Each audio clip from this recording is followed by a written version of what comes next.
PowerShell blue background versus black background. So what are we really talking about?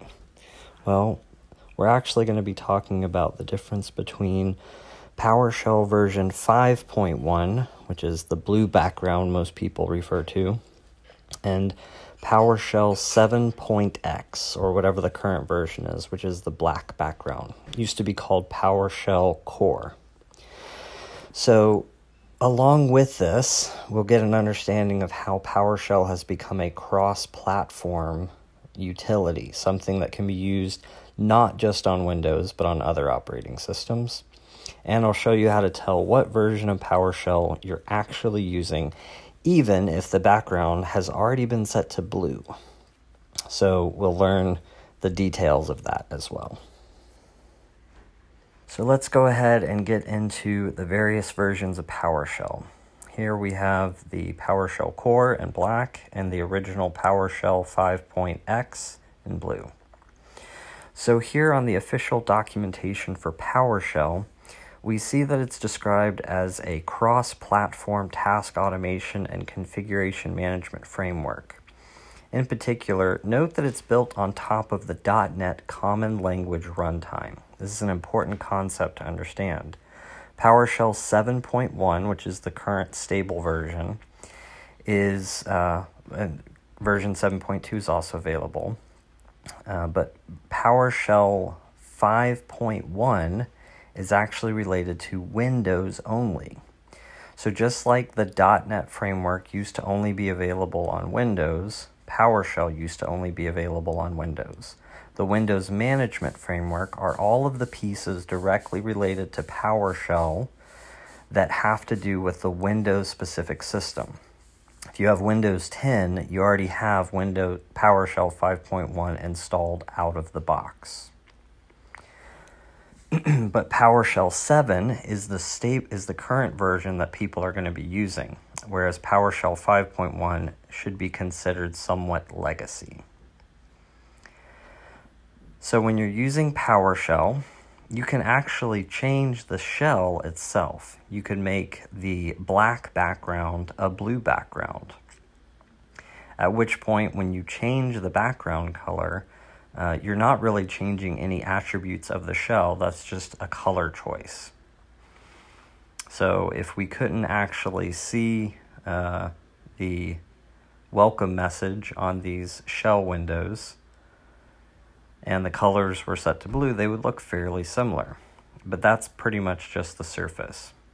When we go into the PS version table, we can see the version we're actually running.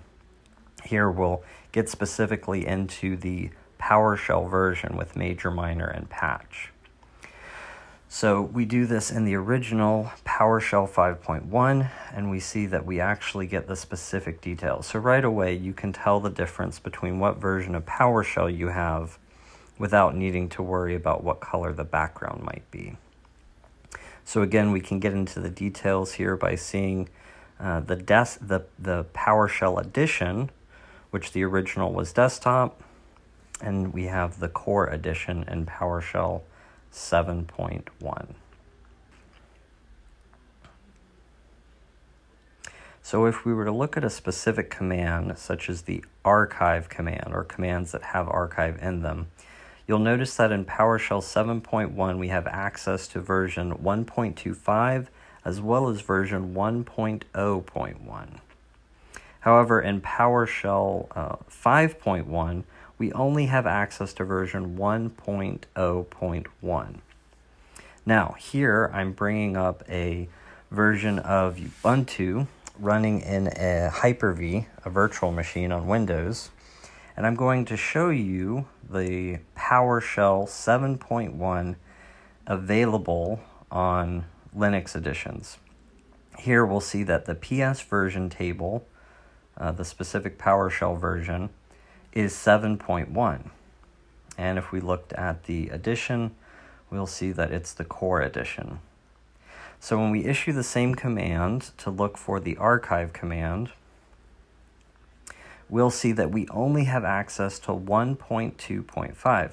Now this is because on the Linux edition, we only have access to the versions of commands that are going to run within .NET Core cross-platform and on the specific operating system.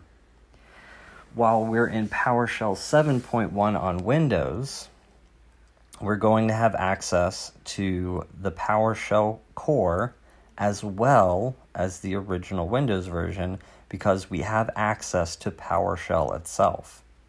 So I can even open PowerShell, the original 5.1 version, inside of the PowerShell-Core shell.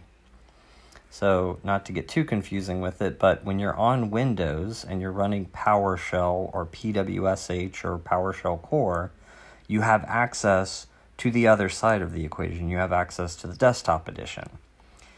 Now this happens to also be true in terms of accessing PowerShell-Core on Windows. So we can get to, and here we're back to the original version that we had, PowerShell-Core at 7.1. If we're in the original Windows Management Framework and we open PWSH, we get access to the PowerShell-Core version within the shell that we happen to be running. For that matter, you can open the command line terminal CMD and get to PowerShell, both PowerShell Full Framework and PowerShell-Core. So hopefully these details help you see that getting access to the various versions isn't much of a problem.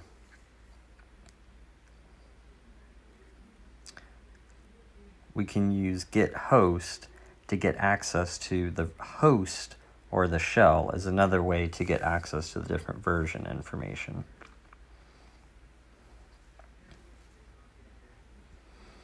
And here we see console host 7.1.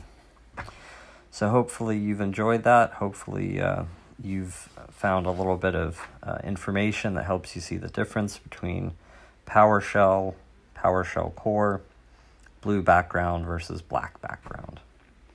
So if you like this content, I hope you can subscribe and you'll get access to more great videos as they become available.